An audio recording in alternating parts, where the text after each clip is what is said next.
सत श्री अकाल जी, स्वागत है थोड़ा साडे प्लेटफॉर्म मास्टर क्लासिस पटियाला ते। सो अज असी स्टार्ट कर रहे हैं इंडियन नैशनल आर्मी, ठीक है, भारतीय राष्ट्रीय सेना। सो ये एक बड़ा इंपॉर्टेंट टॉपिक आ। जदों भी असी मॉडर्न हिस्टरी पढ़ते हैं तो देश की आज़ादी की लड़ाई तो सिर्फ 7 कुछ साल पिछे रह जाते हैं ना। सो ये एक सेना का जिक्र होंदा है जिहदे नाल सुभाष चंद्र बोस का नाम जोड़िया गया सी। सुभाष चंद्र बोस एक अजिही शख्सीयत आ जिन्हां दे जन्म तो लैके उन्हां दे सिविल सर्विसिस बनन तक ते उन्हां दा इंटलैक्चुअल उन्हां दा ये कह लो कि जिहड़ा उन्हां दा विद्यक पक्ष आ, ठीक है, उन्हां दा इंटलैक्चुअल पक्ष आ, वो भी सानू पता लगता है जदों सानू इस चीज़ का ज्ञान होंदा कि भारत की जिहड़ी नैशनल प्लैनिंग कमेटी बनती है, ठीक है, भारत की जी राष्ट्रीय योजना कमेटी बनती है, वो मैंबर के तौर पर 1938 च आउंदे आ। पर सब तो वड्डा नाम बॉस का उदों बनता है जदों वो भारत तो दूर जर्मन ते जापान ते सिंगापुर इस विदेशी धरती ते एक सेना की स्थापना करते हैं। सो बहुत इंटरस्टिंग रहने वाला चैप्टर। तुसी PPSC का कोई भी पेपर दे रहे हो, PCS दे रहे हो, प्री दे रहे हो, रजिस्टर दे रहे हो, कोई भी पेपर, लैक्चरार वधिया लैवल का कोई पेपर, हुण मैनूं ये नहीं पता कि लैक्चरार दे विच इस वधिया लैवल के सवाल फ्रेम होंदे आ कि नहीं होंदे। खैर, जे तुसी कोई वधिया पेपर की तैयारी कर रहे हो तो तुहानूं लगदा कि इंडियन नैशनल आर्मी का किस्सा तुहानूं नहीं पता तो तुहानूं जरूर पता होना चाहिए है, ठीक है। सो अज असी एक स्टोरी के रूप दे विच पढ़ांगे कि ये भारतीय राष्ट्रीय आर्मी की सी, ठीक है। ये समा वो सी जदों भारत अपनी आज़ादी की लड़ाई के अखीरले स्टेज ते पहुँच गया सी। 1857 के रिवोल्ट यानी कि विद्रोह तो बाद 20वीं सदी तो लैके 20वीं सदी की शुरुआत तो लैके 1905 स्वदेशी बायकॉट, 1920 नॉन कोऑपरेशन यानी कि असहयोग अंदोलन, 1930 सिविल डिसओबीडेंस यानी कि अंग्रेजों नाफरमानी अंदोलन, 1940 इंडिविजुअल सत्याग्रह यानी कि व्यक्तिगत सत्याग्रह, 1942 क्विट इंडिया मूवमेंट अंग्रेजों भारत छड्डो। ये सारे अंदोलन महात्मा गांधी ते इंडियन नैशनल कांग्रेस यानी कि भारतीय राष्ट्रीय कांग्रेस के संघर्ष के हिस्से आए हैं। इसे कांग्रेस का एक बंदा 1940 च कांग्रेस तो नाराज़ हो जाता है। कांग्रेस नाल उहदियां नाराज़गी के कई कारण सी जिहड़े असीं मॉडर्न हिस्टरी के वक्खो-वक्ख चैप्टरां च पढ़ के आउणे आ। इंडियन नैशनल आर्मी की शुरुआत तो बस ये कहा जाता है कि बॉस नैशनल कांग्रेस तो नाराज़ हो जाते हैं 1940 तो उस तो बाद ये मन बना लेंदे आ कि आज़ादी की लड़ाई जिहड़ी आ उहनूं जे लड़ना है तो अंग्रेज़ों के खिलाफ अंग्रेज़ों के किसी दुश्मन नूं ही अपना साथी बनाउणा पैना है। इसे जंग नूं सिरे लाउण वास्ते वो की करते हैं, इसे जंग नूं सिरे लाउण वास्ते वो भारत चों फरार हो जाते हैं। समा सीगा दूजे विश्व युद्ध का, सैकेंड वर्ल्ड वार 1939 तो लैके 1945 तक चलिया। इस सैकेंड वर्ल्ड वार च दूजे विश्व युद्ध च दो तरीके दीयां ताकतां आपस च लड़ियां, एक ध्रुवी ताकतां एक्सिस पावर, एक मित्र साथी या मित्र देश अलाइड पावर्स। एक्सिस पावर्स दे विच 3 देश ने, जापान ते जापान का तानाशाह टोजो, इटली ते इटली का तानाशाह मुसोलिनी, ते जर्मन का तानाशाह हिटलर, ते USSR सोवियत संघ यानी कि अज का रशिया ते इत्थों का तानाशाह जां कामरेड लीडर कह लो स्टैलिन। दूजे पासे मित्र देश सीगे, नाम सीगे UK, ठीक है। उस टाइम इत्थों का राष्ट्रपति प्रधानमंत्री सी चर्चिल। दूजा फ्रांस, मेरे दिमाग चो स्किप हो गया फ्रांस के उस टाइम के लीडर का नाम, राष्ट्रपति का नाम तुसी जरूर सर्च करके दसो, ठीक है। तो तीसरा सी USA रोजलवॉल्ट का, ठीक है। 3 जाने सीगे, ठीक है, रोजलवॉल्ट USA, फ्रांस ते UK का चर्चिल। कहते 1940 च लड़ाई शुरू हुई तो जदों ये लड़ाई शुरू हुई ना, चलती लड़ाई च USSR नूं अपना पाला पलट के इधर आना पै गया 1940 च। तो UK के दुश्मन 4 देश सी पहला। जदों बॉस इंडिया चो चले तो बॉस सब तो पहला पहुँचे पेशावर, कलकत्ते चल के पेशावर तो बाद पहुँचे अफगानिस्तान, ठीक है। अफगानिस्तान तो बाद पहुँचे रशिया, क्योंकि उन्होंने सी कि चारे देश तो दोस्त ने। रशिया उदों तक पाला पलट गया सी। ਫਿਰ ਰਸ਼ੀਆ ਨੇ ਉਹਨਾਂ ਨੂੰ ਕਿਹਾ ਕਿ ਚਲੋ ਠੀਕ ਆ, ਅਸੀਂ ਪਾਲਾ ਪਲਟ ਲਿਆ, ਪਰ ਅਸੀਂ ਤੁਹਾਨੂੰ ਤੁਹਾਡੀ ਮੰਜ਼ਿਲ ਤੇ ਪਹੁੰਚਾ ਕੇ ਆਵਾਂਗੇ। ਸੋ ਉਹਨਾਂ ਨੇ ਫਿਰ ਉਹਨਾਂ ਨੂੰ ਜਰਮਨ ਤੱਕ ਜਾਣ, ਇਟਲੀ ਤੱਕ ਜਾਣ ਦਾ ਪ੍ਰਬੰਧ ਕੀਤਾ। ਇਟਲੀ ਤੋਂ ਗਏ ਉਹ ਜਰਮਨ, ਤੇ ਕੁਝ ਸਮਾਂ ਜਰਮਨ ਦੇ ਲੀਡਰਾਂ ਨਾਲ ਗੱਲਬਾਤ ਕੀਤੀ, ਹਿਟਲਰ ਨਾਲ ਮੁਲਾਕਾਤ ਕੀਤੀ, ਹਿਟਲਰ ਦੇ ਫੋਰਨ ਮਿਨਿਸਟਰ ਨਾਲ ਗੱਲਬਾਤ ਕਰਕੇ ਉੱਥੋਂ ਫਿਰ ਗਏ ਜਾਪਾਨ। ਤੇ ਇਸ ਸਮੇਂ ਦੇ ਦੌਰਾਨ ਉਹ ਇੰਡੀਅਨ ਨੈਸ਼ਨਲ ਆਰਮੀ ਦਾ ਨਿਰਮਾਣ ਕਰ ਰਹੇ ਸੀ। ਉਹੀ ਇੰਡੀਅਨ ਨੈਸ਼ਨਲ ਆਰਮੀ ਜਿਹੜੀ ਉਹਨਾਂ ਦੇ ਇੱਥੇ ਜਾਣ ਤੋਂ ਪਹਿਲਾਂ ਅੱਧੀ ਪਚੱਧੀ ਬਣ ਚੁੱਕੀ ਸੀ। ਫਿਰ ਉਸ ਆਰਮੀ ਨੂੰ ਲੈ ਕੇ ਉਹ ਸਿੰਗਾਪੁਰ, ਇੰਡੋਨੇਸ਼ੀਆ ਦੇ ਥਰੂ, ਫਿਲੀਪੀਨਸ ਦੇ ਥਰੂ ਹੁੰਦੇ ਹੁੰਦੇ ਭਾਰਤ ਦੇ ਅੰਡੇਮਾਨ ਨਿਕੋਬਾਰ ਤੇ ਪਹੁੰਚੇ। ਤੇ ਜਾਪਾਨੀ ਸੈਨਾ ਦੀ ਹੈਲਪ ਨਾਲ, ਕਿਉਂਕਿ ਇਹਨਾਂ 'ਚ ਇੱਕ ਦੇਸ਼ ਜਾਪਾਨ ਵੀ ਹੈ ਨਾ, ਜਾਪਾਨੀ ਸੈਨਾ ਦੀ ਹੈਲਪ ਨਾਲ ਇੰਡੀਆ ਦੇ ਨਕਸ਼ੇ ਤੇ ਦੇਖਿਆ ਜਾਵੇ, ਆ ਇੰਡੀਆ ਦਾ ਪੂਰਬ ਵਾਲਾ ਹਿੱਸਾ ਹੈ, ਨਾਰਥ ਈਸਟ, ਜਿਹਨੂੰ ਆਪਾਂ ਉੱਤਰ ਪੂਰਬ ਕਹਿੰਦੇ ਆ। ਇਧਰੋਂ ਜਾਪਾਨ, ਇੱਥੇ ਇੱਕ ਜਾਪਾਨ ਆ, ਜਾਪਾਨ ਦੀ ਮਦਦ ਨਾਲ ਇਧਰੋਂ ਫਿਰ ਇੱਧਰ ਦੀ ਇਹਨਾਂ ਤੇ ਹਮਲਾ ਕਰਦੇ ਆ ਅੰਗਰੇਜ਼ਾਂ ਤੇ। ਤੇ ਅੰਗਰੇਜ਼ਾਂ ਨੂੰ ਸਭ ਤੋਂ ਪਹਿਲਾਂ ਮਿਲਦੇ ਆ ਇੰਡੀਆ ਦੀ ਇੱਥੇ ਇੱਕ ਸਟੇਟ ਆ ਨਾਗਾਲੈਂਡ, ਉਹਦੀ ਰਾਜਧਾਨੀ ਕੋਹਿਮਾ 'ਚ। ਉੱਥੇ ਉਹਨਾਂ ਨੂੰ ਹਰਾ ਕੇ ਫਿਰ ਅੱਗੇ ਟੱਕਰਦੇ ਆ ਮਣੀਪੁਰ ਦੀ ਰਾਜਧਾਨੀ ਇੰਫਾਲ। ਸੋ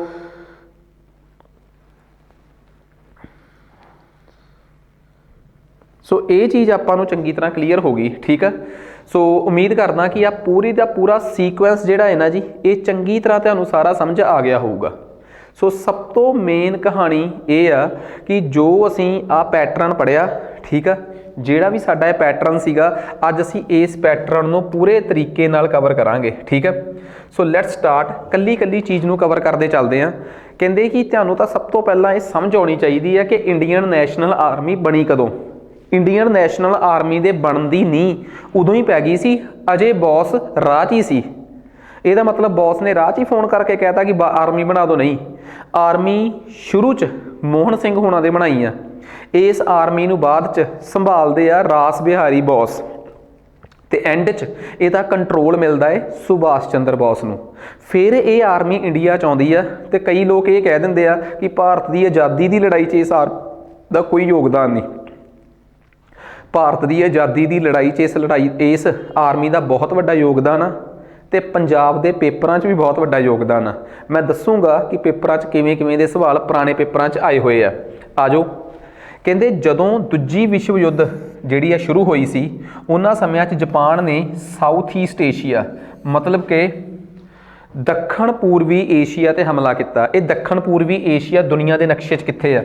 ਆ ਇੰਡੀਆ ਹੈ, ਇੰਡੀਆ ਦੇ ਨਾਲ ਇੱਥੇ ਬਰਮਾ ਹੈ, ਬਰਮਾ ਦੇ ਨਾਲ ਇੱਥੋਂ ਅਗਲੇ ਸਾਰੇ ਦੇਸ਼ ਜਿਹੜੇ ਆ, ਚਾਹੇ ਵੀਅਤਨਾਮ ਆ, ਚਾਹੇ ਕੰਬੋਡੀਆ ਹੈ, ਲਾਓਸ ਆ, ਚਾਹੇ ਇੱਥੋਂ ਵਾਲਾ ਸਿੰਗਾਪੁਰ ਆ, ਚਾਹੇ ਇੰਡੋਨੇਸ਼ੀਆ ਹੈ, ਫਿਲੀਪੀਨਸ ਆ, ਮਲੇਸ਼ੀਆ ਹੈ, ਆ ਸਾਰੇ ਦੇਸ਼ ਸਾਊਥ ਈਸਟ ਏਸ਼ੀਆ ਦੇ ਜਿਹੜੇ ਮੈਂ ਨਾਮ ਲਏ ਆ, ਬਿਕੋਜ਼ ਇਹ ਏਸ਼ੀਆ ਦੇ ਨਕਸ਼ੇ ਤੇ ਦੱਖਣ ਪੂਰਬੀ ਦੇਸ਼ ਨੇ, ਸਾਊਥ ਈਸਟ 'ਚ ਨੇ। ਇੱਥੇ ਜਾਪਾਨ ਆ। ਜਾਪਾਨ ਨੇ ਜਦੋਂ ਇਹਨਾਂ ਦੇਸ਼ਾਂ ਤੇ ਹਮਲਾ ਕੀਤਾ, ਇਹ ਦੇਸ਼ ਉਸ ਤੋਂ ਪਹਿਲਾਂ ਅੰਗਰੇਜ਼ਾਂ ਦੇ ਗੁਲਾਮ ਸੀਗੇ, ਕੁਛ ਅੰਗਰੇਜ਼ਾਂ ਦੇ, ਕੁਛ ਫਰਾਂਸ ਵਾਲਿਆਂ ਦੇ, ਐਵੇਂ, ਠੀਕ ਆ। ਇੱਥੇ ਹਮਲਾ ਕੀਤਾ ਤੇ Philippines, Singapore, Indonesia, Malaysia, Burma ਹੁੰਦੇ ਹੋਏ ਉਹ ਅੱਗੇ ਵਧਿਆ। ਅੱਗੇ ਜਦੋਂ ਵਧਿਆ ਤਾਂ ਇੱਥੇ ਆ ਗਿਆ ਸਿੰਗਾਪੁਰ। ਸਿੰਗਾਪੁਰ ਅੰਗਰੇਜ਼ਾਂ ਦਾ ਹੀ ਗੁਲਾਮ ਦੇਸ਼ ਸੀਗਾ, ਠੀਕ ਆ, ਅੰਗਰੇਜ਼ਾਂ ਦਾ ਹੀ ਗੁਲਾਮ, ਇੱਕ ਛੋਟੀ ਜਿਹੀ ਟੈਰੀਟਰੀ ਸੀ। ਅੰਗਰੇਜ਼ਾਂ ਨੇ ਸਿੰਗਾਪੁਰ ਜਿਹੜਾ ਸੀਗਾ ਉਹ ਜਾਪਾਨੀਆਂ ਨੂੰ ਗਵਾਤਾ। ਉਸ ਤੋਂ ਬਾਅਦ ਅੰਗਰੇਜ਼ ਸਿੰਗਾਪੁਰ 'ਚੋਂ ਐਂ ਭੱਜੇ ਜਿਵੇਂ ਨਾ, ਮਤਲਬ ਕਿ ਡਰ ਕੇ ਭੱਜਦਾ ਹੁੰਦਾ ਕੋਈ, ਤੇ ਆਪਣੇ ਅੰਗਰੇਜ਼ਾਂ ਨੂੰ ਤਾਂ ਲੈ ਗਏ, ਜਿਹੜੇ ਉੱਥੇ ਇੰਡੀਅਨ ਵਸੇ ਹੋਏ ਸੀ ਉਹਨਾਂ ਨੂੰ ਉੱਥੇ ਹੀ ਛੱਡ ਗਏ। ਇੰਡੀਆ 'ਚ ਜਦੋਂ ਇਹ ਮੈਸੇਜ ਪਹੁੰਚੇ ਨਾ ਕਿ ਬਈ ਅੰਗਰੇਜ਼ ਜਿਹੜੇ ਆ ਉਹ ਜਿੱਥੇ ਜਿੱਥੇ ਹਾਰ ਰਹੇ ਆ ਉੱਥੋਂ ਭੱਜ ਭੱਜ ਕੇ ਜਾ ਰਹੇ ਆ, ਭਾਰਤ 'ਚ ਵੀ ਅੰਗਰੇਜ਼ਾਂ ਨੂੰ ਕੱਢਣ ਦੀ ਲੜਾਈ ਤੇਜ਼ ਹੋ ਗਈ।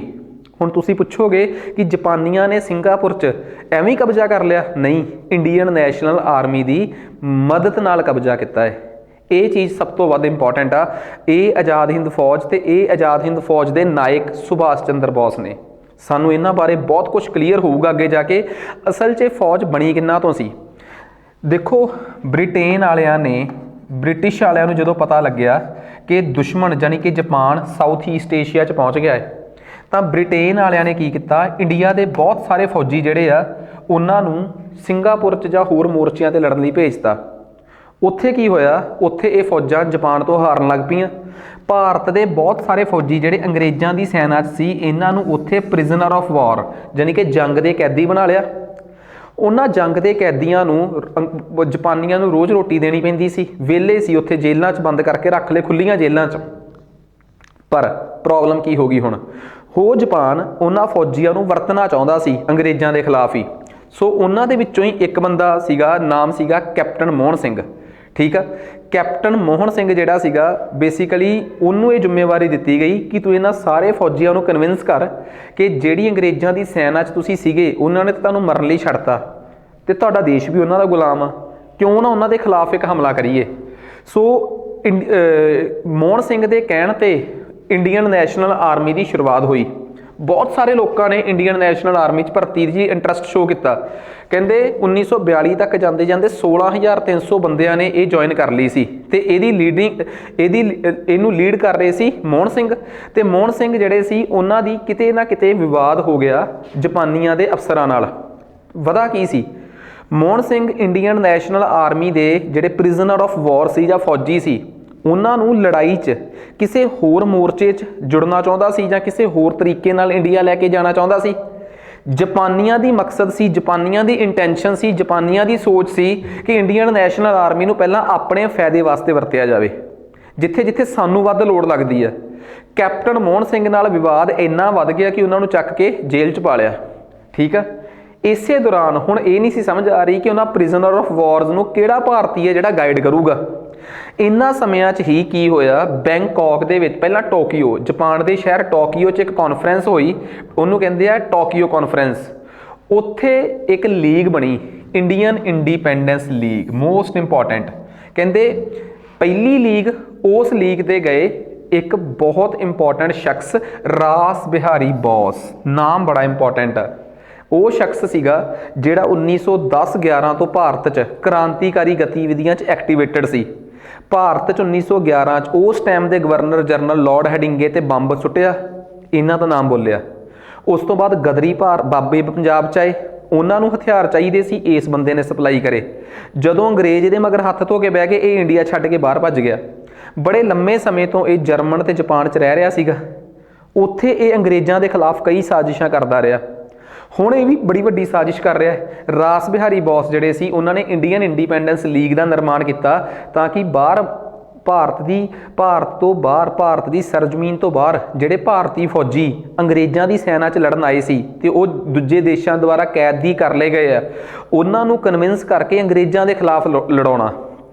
ਸੋ ਇੰਡੀਅਨ ਇੰਡੀਪੈਂਡੈਂਸ ਲੀਗ ਬਣਾਈ ਗਈ, ਜਿਹਦੀ ਕਿ ਦੂਜੀ ਮੀਟਿੰਗ ਬੈਂਕਾਕ 'ਚ ਹੋਈ, ਜਿਹਨੂੰ ਕਹਿੰਦੇ ਬੈਂਕਾਕ ਮੀਟਿੰਗ। ਉੱਥੇ ਰਾਸ ਬਿਹਾਰੀ ਬੋਸ ਨੂੰ ਇੰਡੀਅਨ ਇੰਡੀਪੈਂਡੈਂਸ ਲੀਗ ਦਾ ਪ੍ਰਧਾਨ ਚੁਣ ਲਿਆ ਗਿਆ ਤੇ ਕਿਹਾ ਗਿਆ ਕਿ ਇੰਡੀਅਨ ਨੈਸ਼ਨਲ ਆਰਮੀ ਨੂੰ ਅੱਗੇ ਵਧਾਉਣ ਦੀ ਜ਼ਿੰਮੇਵਾਰੀ ਹੁਣ ਤੁਹਾਡੀ। ਗੌਰ ਕਰਿਓ, ਉਹਨਾਂ ਨੇ ਕੈਪਟਨ ਮੋਹਨ ਸਿੰਘ ਨੂੰ ਆਪਣਾ ਕਮਾਂਡਰ ਅਪਾਇੰਟ ਕੀਤਾ। ਠੀਕ ਆ, ਤੇ ਕਿਹਾ ਜਾਂਦਾ ਹੈ ਕਿ ਕੈਪਟਨ ਮੋਹਨ ਸਿੰਘ ਨੂੰ ਹੁਣ ਕੋਆਰਡੀਨੇਸ਼ਨ ਦੁਬਾਰਾ ਮਿਲ ਗਈ। ਇਸੇ ਸਮੇਂ ਦੌਰਾਨ ਬੋਸ ਨੂੰ ਵੀ ਇਸ ਮੂਵਮੈਂਟ ਨੂੰ ਲੀਡ ਕਰਨ ਵਾਸਤੇ ਕਿਹਾ ਗਿਆ। ਠੀਕ ਆ, ਬੋਸ ਬਹੁਤ ਚਿਰ ਪਹਿਲਾਂ ਹੀ ਇੰਡੀਆ ਛੱਡ ਚੁੱਕੇ ਸੀਗੇ। ਹੁਣ ਮੈਂ ਤੁਹਾਨੂੰ ਬੋਸ ਦੇ ਇੰਡੀਆ ਛੱਡਣ ਦੀ ਸਟੋਰੀ ਸੁਣਾਉਣਾ। ਕਹਿੰਦੇ ਆ ਬੋਸ ਨੇ ਇੰਡੀਆ ਬੜੀ ਇੰਟਰਸਟਿੰਗ ਤਰੀਕੇ ਨਾਲ ਛੱਡਿਆ। ਬੋਸ ਜਦੋਂ ਇੰਡੀਆ 'ਚੋਂ ਜਾਣਾ ਸੀ ਨਾ ਜਿਸ ਦਿਨ, ਮਤਲਬ ਉਦੋਂ ਉਹਨਾਂ ਨੇ ਕਲਕੱਤੇ ਦੀਆਂ ਅਖਬਾਰਾਂ 'ਚ ਖਬਰ ਲਵਾਤੀ ਕਿ ਬੋਸ ਹੁਣ ਤੋਂ ਮੌਨ ਵਰਤ 'ਤੇ ਹੋਣਗੇ। ਆਪਣੀ ਭਤੀਜੀ ਨੂੰ ਕਹਿਤਾ ਕਿ ਮੇਰੇ ਕਮਰੇ 'ਚ ਨਾ ਰੋਟੀ ਲਿਆ ਕੇ ਬਾਹਰ ਚਲ ਜਾਇਆ ਕਰੀ, ਇਹ ਲੱਗੇ ਲੋਕਾਂ ਨੂੰ ਕਿ ਮੈਂ ਕਮਰੇ 'ਚ ਹੀ ਹਾਂ। ਉਹਨਾਂ ਨੂੰ ਵੀ ਪਤਾ ਸੀ ਕਿ ਮੈਂ ਅੱਜ ਇਹ ਮੈਸੇਜ ਕਨਵੇ ਕਰਤਾ ਕਿ ਮੈਂ ਮੌਨ ਵਰਤ 'ਤੇ ਹਾਂ, ਕੱਲ੍ਹ ਤੋਂ ਮੇਰੇ ਘਰੇ ਪੁਲਿਸ ਖੜ ਜੂਗੀ ਆ ਕੇ, ਸਪਾਈ ਇੰਟੈਲੀਜੈਂਸ, ਕਿ ਬਈ ਬੌਸ ਕਰ ਕੀ ਰਿਹਾ ਅੰਦਰ। ਅੱਜ ਰਾਤ ਦਾ ਮੌਕਾ ਹੈਗਾ, ਹਜੇ ਕਿਸੇ ਨੇ ਵੀ ਨਹੀਂ ਸੋਚਿਆ ਕਿ ਬੌਸ ਕੀ ਕਰ ਰਿਹਾ ਹੈ। ਰਾਤੋਂ ਰਾਤ ਉਹ ਫਰਾਰ ਹੋ ਗਏ। ਰਾਤੋਂ ਰਾਤ ਉਹ ਬੰਗਾਲ ਛੱਡ ਕੇ ਬਿਹਾਰ ਪਹੁੰਚੇ, ਬਿਹਾਰ ਤੋਂ ਦਿੱਲੀ ਪਹੁੰਚੇ, ਦਿੱਲੀ ਤੋਂ ਪੰਜਾਬ, ਪਸ਼ਾਵਰ ਤੋਂ ਫਰਾਰ। 43 ਤੱਕ ਜਾਂਦੇ ਜਾਂਦੇ ਬੌਸ ਜਿਹੜੇ ਆ ਉਹ ਬਰਲਿਨ ਪਹੁੰਚ ਗਏ। ਪਹਿਲਾਂ 43 ਤੱਕ ਜਾਂਦੇ ਜਾਂਦੇ ਬੌਸ ਟੋਕੀਓ ਵੀ ਪਹੁੰਚ ਗਏ। ਟੋਕੀਓ ਜਾ ਕੇ ਉਹਨਾਂ ਨੇ ਆਪਣਾ ਨਕਲੀ ਨਾਮ ਰੱਖਿਆ ਸੀ ਅਬਿਦ ਹੁਸੈਨ, ਪਣਡੁੱਬੀ ਦੇ ਥਰੂ ਉਹ ਇੱਥੇ ਪਹੁੰਚੇ ਸੀਗੇ। ਉੱਥੇ ਜਾ ਕੇ ਉਹ ਜਾਪਾਨ ਦੇ ਪ੍ਰਧਾਨ ਮੰਤਰੀ ਟੋਜ਼ੋ ਨੂੰ ਮਿਲੇ। ਜਾਪਾਨ ਦੇ ਤਾਨਾਸ਼ਾਹ ਦਾ ਨਾਮ ਸੀ ਹੀਰੋਹਿਤੋ। ਕੀ ਨਾਮ ਸੀ? ਹੀਰੋਹਿਤੋ। ਪਰ ਕਹਿੰਦੇ ਆ ਕਿ ਜਿਵੇਂ ਜਰਮਨ ਦਾ ਉਸ ਟਾਈਮ ਰਾਜਾ ਸੀ ਹਿਟਲਰ, ਉਹੀ ਤਾਨਾਸ਼ਾਹ ਮਸ਼ਹੂਰ ਸੀ। ਇਟਲੀ ਦਾ ਰਾਜਾ ਸੀ ਮੁਸੋਲਿਨੀ, ਉਹ ਐਜ਼ ਤਾਨਾਸ਼ਾਹ ਮਸ਼ਹੂਰ ਸੀ। ਜਾਪਾਨ ਦਾ ਰਾਜਾ ਇੰਨਾ ਤਾਨਾਸ਼ਾਹ ਨਹੀਂ ਸੀਗਾ ਜਿੰਨਾ ਜਾਪਾਨ ਦਾ ਪ੍ਰਧਾਨ ਮੰਤਰੀ ਟੋਜ਼ੋ ਜਿਹੜਾ ਸੀਗਾ ਉਹ ਤਾਨਾਸ਼ਾਹ ਸੀ। ਸੋ ਕਹਾਣੀ ਕੀ ਬਣ ਗਈ ਕਿ ਟੋਜ਼ੋ ਨੂੰ ਮਿਲੇ, ਉੱਥੇ ਜਾ ਕੇ ਉਹ ਸਾਰੀ ਦੀ ਸਾਰੀ ਸੈਟਲਮੈਂਟ ਹੋਈ ਜਿਹੜੀ ਇੰਡੀਅਨ ਨੈਸ਼ਨਲ ਆਰਮੀ ਨੂੰ ਲੈ ਕੇ ਮਿਸਅੰਡਰਸਟੈਂਡਿੰਗਸ ਜੈਪਨੀਜ਼ ਅਥਾਰਟੀਜ਼ ਦੇ ਨਾਲ ਹੋਈਆਂ ਸੀ ਨਾ, ਕਿ ਬਈ ਕੈਪਟਨ ਮੋਹਨ ਸਿੰਘ ਨੂੰ ਕੀ ਕਰਾਉਣਾ ਹੈ, ਕਿਵੇਂ ਕਰਾਉਣਾ ਹੈ, ਕੀ ਇਸ਼ੂਜ਼ ਨੇ, ਉਹ ਸਾਰੇ ਇਸ਼ੂਜ਼ ਤੇ ਰਿਜ਼ੋਲਵ ਹੋਏ। ਇਹ ਸਾਰੇ ਇਸ਼ੂਜ਼ ਮੈਂ ਤੁਹਾਨੂੰ ਵਾਰ-ਵਾਰ ਦੱਸ ਰਿਹਾ, ਇਹਨਾਂ ਸਾਰੇ ਇਸ਼ੂਜ਼ ਨੂੰ ਰਿਜ਼ੋਲਵ ਕਰਾਉਣ 'ਚ ਜਿਸ ਸ਼ਖਸ ਦਾ ਸਭ ਤੋਂ ਵੱਡਾ ਰੋਲ ਸੀਗਾ, ਉਸ ਸ਼ਖਸ ਨੂੰ ਕਦੇ ਵੀ ਇਗਨੋਰ ਨਾ ਕਰ ਦਿਓ, ਰਾਸ ਬਿਹਾਰੀ ਬੋਸ। ਤੇ ਉੱਥੇ ਰਾਸ ਬਿਹਾਰੀ ਬੋਸ ਨੇ ਇਸ ਆਜ਼ਾਦ ਹਿੰਦ ਫੌਜ ਨੂੰ ਇਹਨਾਂ ਨੂੰ ਸਮਰਪਿਤ ਕਰਤਾ। ਸੋ ਇਸ ਤਰੀਕੇ ਨਾਲ ਇਹ ਜਿਹੜੀ ਸਾਰੀ ਦੀ ਸਾਰੀ ਸਟੋਰੀ ਜਿਹੜੀ ਆ ਉਹ ਬਣੀ ਉੱਥੇ। ਸੋ ਉਮੀਦ ਕਰਦਾ ਕਿ ਇਹ ਕਨਸੈਪਟ ਤੁਹਾਨੂੰ ਚੰਗੀ ਤਰ੍ਹਾਂ ਕਲੀਅਰ ਹੋ ਗਿਆ ਹੋਊਗਾ ਕਿ ਕਿਸ ਤਰੀਕੇ ਨਾਲ ਇੰਡੀਅਨ ਨੈਸ਼ਨਲ ਆਰਮੀ ਜਿਹੜੀ ਆ ਉਹ ਆਪਣੀ ਇਨਫੈਂਟ ਸਟੇਜ ਤੇ ਬਣੀ ਆ।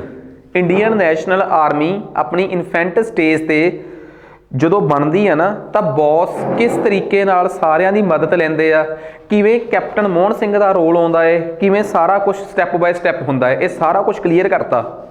ਹੁਣ ਗੱਲ ਇਹ ਆ ਗਈ, ਤੁਸੀਂ ਕਹੋਗੇ ਸਰ ਵਾਰ-ਵਾਰ ਇੱਕ ਨਾਮ ਬੜਾ ਆ ਰਿਹਾ ਵਿੱਚ, ਰਾਸ ਬਿਹਾਰੀ ਬੋਸ।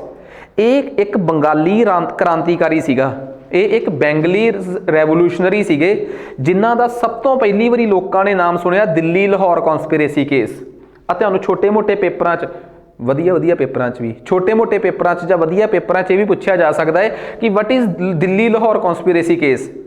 ਭਾਰਤ ਦੇ ਤਤਕਾਲੀਨ ਕੰਟੈਂਪਰੇਰੀ ਗਵਰਨਰ ਜਨਰਲ ਸੀਗੇ ਲਾਰਡ ਹਡਿੰਗੇ 1911 'ਚ। ਉਹ ਜਦੋਂ ਨਵੀਂ ਦਿੱਲੀ ਬਣ ਰਹੀ ਸੀ ਨਾ 1911 'ਚ ਦਿੱਲੀ ਤਾਂ ਉਹ ਦਿੱਲੀ ਦੀਆਂ ਗਲੀਆਂ 'ਚੋਂ ਦਿੱਲੀ ਦਰਬਾਰ ਲਾ ਰਹੇ ਸੀ, ਉਹਨਾਂ ਤੇ ਬੰਬ ਸੁੱਟਿਆ ਸੀ। ਬੰਬ ਸੁੱਟਣ ਵਾਲੇ ਤਾਂ ਵਿਸ਼ਵਾਸ ਕੁਮਾਰ ਵਰਗੇ ਲੋਕ ਸੀਗੇ, ਪਰ ਜਿਹੜੇ ਬੰਦੇ ਨੇ ਮਗਰ ਕਨਸਪੀਰੇਸੀ ਰਚੀ ਸੀ ਉਹ ਰਾਸ ਬਿਹਾਰੀ ਬੋਸ ਸੀ। ਉਸ ਤੋਂ ਬਾਅਦ ਇਹਨਾਂ ਦਾ ਨਾਮ ਉਦੋਂ ਆਇਆ ਜਦੋਂ ਗਦਰ ਪਾਰਟੀ ਦੇ ਲੀਡਰਾਂ ਨੇ ਪੰਜਾਬ 'ਚ ਆ ਕੇ ਬੰਬ ਧਮਾਕੇ ਕਰਨੇ ਸੀ, ਤਾਂ ਹਥਿਆਰਾਂ ਦੀ ਸਪਲਾਈ ਦੀ ਜ਼ਿੰਮੇਵਾਰੀ ਇਹਨਾਂ ਦੀ ਸੀ। ਉਸ ਤੋਂ ਬਾਅਦ ਇਹਨਾਂ ਦਾ ਨਾਮ ਉਦੋਂ ਆਇਆ ਲਾਹੌਰ ਕਨਸਪੀਰੇਸੀ ਕੇਸ 'ਚ, ਜਦੋਂ ਭਗਤ ਸਿੰਘ ਹੁਣਾਂ ਨੂੰ ਹਥਿਆਰ ਚਾਹੀਦਾ ਸੀ ਸਾਂਡਰਸ ਨੂੰ ਮਾਰਨ 'ਚ। ਉਸ ਤੋਂ ਬਾਅਦ ਵਿੱਚ ਇਹ ਕਈ ਵਾਰੀ ਬਾਹਰ ਗਏ, ਕਈ ਵਾਰੀ ਇੰਡੀਆ ਆਏ, ਫਿਰ ਇਸ ਤੋਂ ਬਾਅਦ ਇਹ ਪੱਕੇ ਹੀ ਬਾਹਰ ਚਲੇ ਗਏ। ਤੇ ਫਾਈਨਲੀ ਇਹਨਾਂ ਨੇ ਜਾਪਾਨ ਜਾ ਕੇ ਕਲੱਬ ਆਫ ਟੋਕੀਓ ਬਣਾਇਆ, ਜਿੱਥੇ ਇਹ ਅੱਗੇ ਜਾ ਕੇ ਇਹਨਾਂ ਨੇ 1941-42 'ਚ ਇੰਡੀਅਨ ਇੰਡੀਪੈਂਡੈਂਸ ਲੀਗ ਬਣਾਈ। ਤੇ ਉਸੇ ਇੰਡੀਪੈਂਡੈਂਸ ਲੀਗ ਦੀ ਅਧਿਅਕਸ਼ਤਾ ਦੇ ਵਿੱਚ ਰਹਿੰਦੇ ਹੋਏ ਇਹਨਾਂ ਨੇ ਇੰਡੀਅਨ ਨੈਸ਼ਨਲ ਆਰਮੀ ਦਾ ਚਾਰਜ ਇੰਡੀਆ 'ਚੋਂ ਗਏ ਸੁਭਾਸ਼ ਚੰਦਰ ਬੋਸ ਨੂੰ ਸੌਂਪਤਾ। ਸੋ 1945 'ਚ ਫਿਰ ਇਹਨਾਂ ਦੀ ਮੌਤ ਹੋ ਜਾਂਦੀ ਆ। ਆਹ ਸਾਰੀ ਸਟੋਰੀ ਆ ਜੀ ਜਿਹੜੀ ਮੈਂ ਇਹਨਾਂ ਬਾਰੇ ਦੱਸਣਾ ਚਾਹੁੰਦਾ। ਠੀਕ ਆ, ਇੱਥੋਂ ਤੱਕ ਮੈਨੂੰ ਲੱਗਦਾ ਕਿ ਤੁਹਾਨੂੰ ਕਹਾਣੀ ਕਲੀਅਰ ਹੋ ਗਈ ਹੋਊਗੀ ਕਿ ਇੰਡੀਅਨ ਨੈਸ਼ਨਲ ਆਰਮੀ ਦੇ ਬਣਨ 'ਚ ਬੋਸ ਰਾਸ ਬਿਹਾਰੀ ਬੋਸ ਤੇ ਕੈਪਟਨ ਮੋਹਨ ਸਿੰਘ ਦਾ ਰੋਲ ਕੀ ਆ। ਜੈਪਨੀਜ਼ ਅਥਾਰਟੀਜ਼ ਤੋਂ ਸ਼ੁਰੂਆਤ ਹੁੰਦੀ ਆ। ਜਾਪਾਨ 'ਚ ਭਾਰਤ ਦੇ ਜਿਹੜੇ ਫੌਜੀ ਫੜੇ ਹੋਏ ਸੀਗੇ, ਜਿਹੜੇ ਕਿ ਜਾਪਾਨੀ ਸਿੰਗਾਪੁਰ ਤੋਂ ਫੜ ਕੇ ਲਿਆਏ ਸੀ, ਉਸ ਫੌਜ ਦੇ ਨਾਲ ਇੰਡੀਅਨ ਨੈਸ਼ਨਲ ਆਰਮੀ ਬਣੀ। ਠੀਕ ਆ, ਹੈਗੇ ਤਾਂ ਉਹ ਅੰਗਰੇਜ਼ਾਂ ਦੀ ਸੈਨਾ ਦੇ ਸੈਨਿਕ ਹੀ ਸੀ, ਪਰ ਜਿਹੜੇ ਪਹਿਲਾਂ ਆਲਰੇਡੀ ਜੇਲ੍ਹਾਂ 'ਚ ਜਾ ਚੁੱਕੇ ਸੀਗੇ। ਹਾਂਜੀ, ਹੁਣ ਇੰਡੀਅਨ ਨੈਸ਼ਨਲ ਆਰਮੀ ਬਣ ਗਈ। ਪੇਪਰ 'ਚ ਇਹ ਬਹੁਤ ਇੰਪੋਰਟੈਂਟ ਆ ਕਿ ਇੰਡੀਅਨ ਨੈਸ਼ਨਲ ਆਰਮੀ ਨੇ ਕੀ ਕੀਤਾ। ਕਹਿੰਦੇ ਇੰਡੀਅਨ ਨੈਸ਼ਨਲ ਆਰਮੀ, ਸਭ ਤੋਂ ਪਹਿਲਾਂ ਉਸ ਮੈਪ ਨੂੰ ਸਮਝੋ, ਉਸ ਨਕਸ਼ੇ ਨੂੰ ਸਮਝੋ, ਜਿਹੜੇ ਨਕਸ਼ੇ ਤੇ ਮੈਂ ਫੋਕਸ ਕੀਤਾ ਸੀ ਤੁਹਾਡੇ ਵਾਸਤੇ। ਆ ਜਾਓ ਕਿ ਆਪਾਂ ਨੂੰ ਪਤਾ ਕਿ ਇੰਡੀਅਨ ਨੈਸ਼ਨਲ ਆਰਮੀ ਕਿਸ ਤਰੀਕੇ ਨਾਲ ਜਾਪਾਨ ਇੰਡੋਨੇਸ਼ੀਆ 'ਚ ਇਕੱਠੀ ਹੁੰਦੀ ਆ, ਤੇ ਸਭ ਤੋਂ ਪਹਿਲਾਂ ਉਹ ਸਿੰਗਾਪੁਰ ਪਹੁੰਚਦੀ ਆ। ਸਿੰਗਾਪੁਰ ਪਹੁੰਚ ਕੇ ਇੰਡੀਅਨ ਨੈਸ਼ਨਲ ਆਰਮੀ ਜਿਹੜੀ ਆ ਉਹਦਾ ਸਭ ਤੋਂ ਪਹਿਲਾ ਕੰਮ ਕੀਤਾ ਜਾਂਦਾ ਹੈ।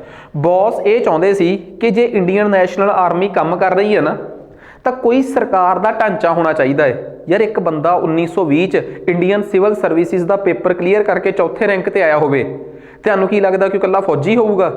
ਉਹ ਇਕੱਲਾ ਆਰਮੀ ਪਰਸੋਨਲ ਨਹੀਂ ਸੀਗੇ, ਉਹ ਇੱਕ ਬਹੁਤ ਤਗੜੇ ਬਿਊਰੋਕਰੇਟ ਸੀ। ਉਹਨਾਂ ਨੇ ਜਦੋਂ ਸਿੰਗਾਪੁਰ ਪਹੁੰਚੇ, ਉਹਨਾਂ ਨੇ ਉੱਥੇ ਜਾ ਕੇ ਬਹੁਤ ਸਟ੍ਰੈਟਜੀ ਖੇਡੀ। ਉਹਨਾਂ ਨੇ ਸਭ ਤੋਂ ਪਹਿਲਾਂ ਉੱਥੇ ਜਾ ਕੇ ਆਰਜੀ ਸਰਕਾਰ ਬਣਾਈ। ਇੰਗਲਿਸ਼ 'ਚ ਆਪਾਂ ਕਹਿ ਦਿੰਦੇ ਹਾਂ ਪ੍ਰੋਵੀਜ਼ਨਲ ਗੌਰਮੈਂਟ। ਜੇ ਤੁਸੀਂ ਮੇਨਸ ਦੇ ਐਂਗਲ ਤੋਂ ਵੀ ਕਦੀ ਪੇਪਰ ਪੜ੍ਹੋ ਨਾ, ਤਾਂ ਐਵੇਂ ਦੇ ਸਵਾਲ ਪੇਪਰ 'ਚ ਆ ਸਕਦੇ ਆ। ਉਹ UPSC ਬੜੇ ਸਵਾਲ ਪੁੱਛਦਾ। UPSC ਨੇ ਇੱਕ ਵਾਰੀ ਬੜਾ ਸੋਹਣਾ ਸਵਾਲ ਪੁੱਛਿਆ ਸੀ ਕਿ ਭਾਰਤ ਦੀ ਧਰਤੀ ਤੇ ਉਹਨਾਂ ਵਿਦੇਸ਼ੀਆਂ ਦੇ ਕੰਟਰੀਬਿਊਸ਼ਨ ਦਾ ਜ਼ਿਕਰ ਕਰੋ ਜਿਹੜੇ ਵਿਦੇਸ਼ 'ਚੋਂ ਆਏ ਤੇ ਬਾਅਦ 'ਚ ਭਾਰਤ 'ਚ ਹੀ ਰਹਿ ਗਏ। ਇਹਨੂੰ ਮੈਂ ਸਭ ਤੋਂ ਔਖੇ ਲੈਵਲ ਦਾ ਸਵਾਲ ਮੰਨਦਾ। ਤੁਹਾਨੂੰ ਬਹੁਤ ਸਾਰੇ ਵਿਦੇਸ਼ੀਆਂ ਦਾ ਪਤਾ ਹੋਊਗਾ ਜਿਹੜੇ ਭਾਰਤ 'ਚ ਆਏ ਆ, ਐਨੀ ਬਸੰਟ ਤੇ ਹੋਰ ਕਈ, ਪਰ ਤੁਹਾਨੂੰ ਇਹ ਨਹੀਂ ਪਤਾ ਕਿ ਉਹਨਾਂ 'ਚੋਂ ਭਾਰਤ 'ਚ ਹੀ ਕਿਹੜੇ ਰਹਿ ਗਏ। ਸੋ ਇਹ ਸਬਜੈਕਟਿਵ ਟਾਈਪ ਸਵਾਲ ਸੀਗਾ, ਪਰ ਆਬਜੈਕਟਿਵ ਅਪਰੋਚ ਨਾਲ ਪੁੱਛਿਆ ਗਿਆ ਸੀ। ਹੁਣ ਪੇਪਰ 'ਚ ਇਹ ਵੀ ਆ ਸਕਦਾ ਕਿ ਭਾਰਤ ਦੀ ਆਜ਼ਾਦੀ ਦੀ ਲੜਾਈ 'ਚ ਆ ਜਿਹੜੀਆਂ ਪ੍ਰੋਵੀਜ਼ਨਲ ਗੌਰਮੈਂਟਸ ਬਣੀਆਂ, ਆਰਜੀ ਸਰਕਾਰਾਂ ਬਣੀਆਂ, ਇਹਨਾਂ ਦਾ ਕੀ ਰੋਲ ਰਿਹਾ ਹੈ। ਤੁਹਾਨੂੰ ਮੈਂ ਪਹਿਲਾਂ ਵੀ ਪੜ੍ਹਾਈ ਸੀ ਕਿ ਇੱਕ ਸਰਕਾਰ ਕਾਬਲ ਤੋਂ ਵੀ ਬਣੀ ਸੀ ਪਹਿਲੀ ਵਰਲਡ ਵਾਰ ਦੇ ਦੌਰਾਨ 1915 'ਚ।